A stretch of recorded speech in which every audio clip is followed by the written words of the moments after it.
Hello बच्चों, राधे राधे। तो सभी का वेलकम है संगीत ऑनलाइन स्कूल में। तो आज हम बताने वाले हैं ऐड। ठीक है, ऐड मीन्स जोड़। देखिए, इस तरह का अगर हमें ऐड मिल जाए तो हम कैसे बच्चों को समझाएंगे और कैसे बच्चे आसानी तरीके से समझेंगे। देखिए, ये क्या है? टू। ये क्या है? टू। और ये प्लस का चिन्ह है। क्या है? प्लस का चिन्ह है। और ये जीरो है। ठीक है, तो टू तो बोलेंगे बच्चों को कितना लिखा हुआ है, तो बोलेंगे बच्चे टू। तो टू फिंगर बोलेंगे, निकाल देना है। ठीक है, कितना फिंगर? Two finger. तो टू फिंगर इस प्रकार से निकाल देना। उसके बाद ये क्या है? ज़ीरो। ज़ीरो का वैल्यू कुछ नहीं होता है। जीरो का वैल्यू कुछ नहीं होता है। तो टू और ज़ीरो जहाँ भी रहे तो जो डिजिट रहे उसके साथ वही लिखा जाता है। ठीक है, याद रखना है कि जीरो के साथ जो भी डिजिट रहता है वही लिखा जाता है। तो टू प्लस ज़ीरो क्या होता है? टू। ठीक है, फिर नेक्स्ट, फिर देखिए है ज़ीरो प्लस थ्री। तो क्या होगा? ज़ीरो का कोई वैल्यू नहीं है तो थ्री। ज़ीरो का कुछ नहीं है तो जीरो के साथ अगर कोई डिजिट रहे तो जो डिजिट रहता है वही लिखा जाता है ऐड में। ठीक है, फिर नेक्स्ट है क्या कि फोर है, देन टू है। ठीक है, तो बोलेंगे कि क्या करना है कि फोर फिंगर निकालना है। ठीक है, वन हैंड में फोर फिंगर निकालना है। फिर ये टू है ना? टू। तो बोलेंगे इस हैंड में फिर टू फिंगर निकालना है। तो फोर टू, तो फिर फोर एक बार मतलब एक हाथ में निकाल लेना फोर फिंगर, फिर अगले में टू फिंगर। अब इसको बोलेंगे कि काउंट करना है। तो काउंट कैसे करेंगे? One two three four five six.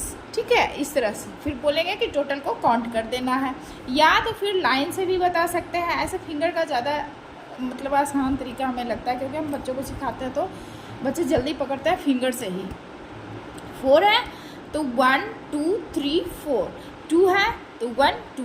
ठीक है, तो सबको बोलेंगे काउंट कर देने। तो one two three four five six. ठीक है, सिक्स हो गया।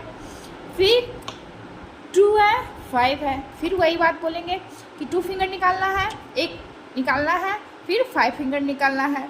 ठीक है, फाइव फिंगर निकाला तो टू, टू के one two three four five six seven, इस तरह से। ठीक है, फिर लाइन से अगर बताना है तो फिर लाइन से भी बोलना है कि चलो टू है तो टू लाइन दो, वन टू फाइव है तो फाइव लाइन दो, one two three four five हो गया। अब टोटल को काउंट करना है, one two three four five six seven. ठीक है, सेवन हो गया इस तरह से। फिर वन है और थ्री है।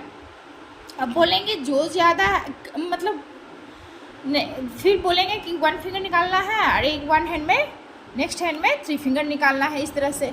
तो वन और थ्री, तो वन टू थ्री फोर हो गया ना, फोर। ठीक है, इस प्रकार से। फिर फोर है तो फोर वन हैंड में फोर, फिर फोर, तो one two three four five six seven eight, इस प्रकार से आसानी से समझाना है। फिर थोड़ा सा धीरे धीरे कर क्या करना है, बच्चों का बढ़ाना है। फिर देखिए सेवन है, सिक्स है। अब क्या करना है? अब बोलना है बच्चों को लाइन से। अगर सीख रहे हैं, अगर जिस तरह से बच्चा अगर पकड़ रहे हैं उस तरह से हमको उन्हें समझाना है। तो देखिए सेवन है, सिक्स है, तो सेवन सिक्स, तो बोलेंगे कि अब क्या करना है कि सिक्स फिंगर निकालना है, सिक्स फिंगर इस तरह से। ठीक है, ये कोई भी या पहले वाला या बाद वाला बोल देना है कि फिंगर निकालना है, जो भी डिजिट है एक बचा हुआ है उसके बाद हमको काउंट करना है। तो सिक्स बोलेंगे तो बोलेंगे सिक्स फिंगर निकालो, सिक्स फिंगर निकालना है। ठीक है, फिर सेवन है, यहाँ कितना है? सेवन है, तो सेवन के बाद eight nine ten eleven twelve thirteen. ठीक है, इस प्रकार से पहले फिंगर निकाल के उनको बताना है। फिर एट है, सेवन है, फिर बोलेंगे सेवन फिंगर निकालिए।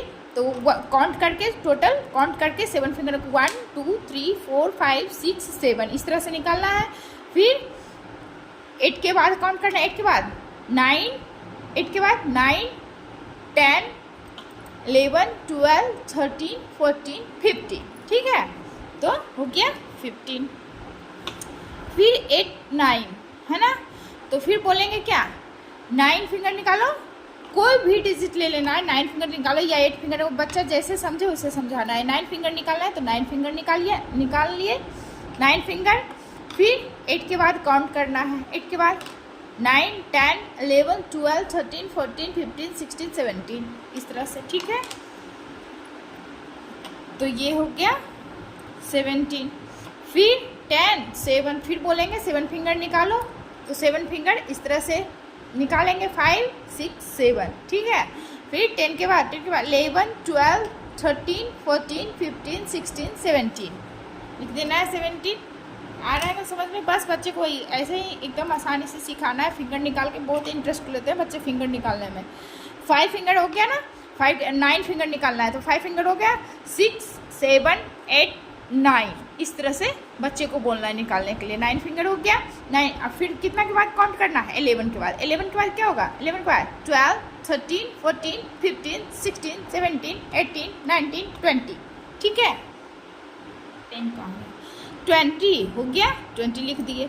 फिर 0 का कोई वैल्यू नहीं होता है, तो क्या बताए थे? 0 का कोई जो भी डिजिट है वो लिख देना है, चाहे बड़ा हो चाहे छोटा हो, कितना भी बड़ा हो कोई फर्क नहीं पड़ता। फिर 8 फिंगर निकालेंगे इस तरह से, 5, 6, 7, 8 फिंगर निकालें। 15 के बाद 16, 17, 18, 19, 20, 21, 22, 23, ठीक है, 23 हो गया। फिर 19 है और 0 है, तो 0 का कोई वैल्यू नहीं होता है, फिर 19 हो गया। और अगर वीडियो अच्छा लगता हो तो लाइक, सब्सक्राइब, शेयर जरूर कीजिएगा। और बच्चे अगर समझते हैं तो उन्हें ज़रूर सिखाइएगा, समझाइएगा।